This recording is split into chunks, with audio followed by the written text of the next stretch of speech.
আগুন নিয়ে কে যেন খেলছে মরণ খেলা।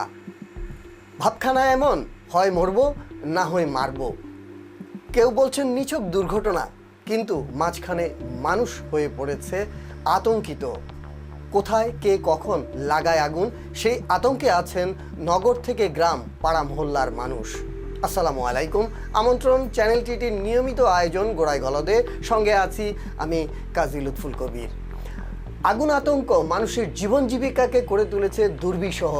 সিগারেটের ধোঁয়াও মনে হয় লেগেছে আগুন, আর তা যদি হয় আকাশ ছুঁয়ে যাওয়া দিনভর কুণ্ডলি পাকানো ধোঁয়া, তাহলে তো যে কারোই হার্টবিট বাড়তেই পারে অনায়াসে।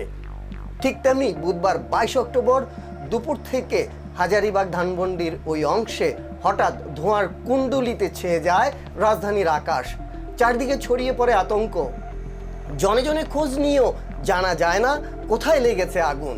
দুপুরের পর জানা গেল আগুন লেগেছে বিডিআর বিদ্রোহের মোড়কে সেনা কর্মকর্তাদের হত্যার স্মৃতি বিজড়িত সেই পিলখানায়।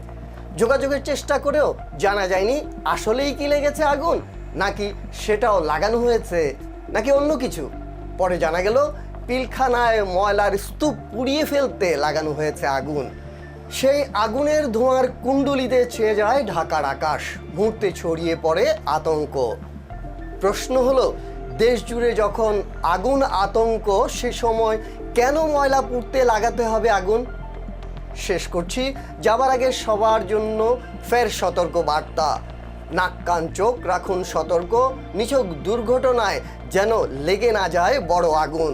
কেউ যেন পুড়িয়ে ফেলতে না পারে আপনার আমার রাষ্ট্রের কষ্টার্জিত অর্জন।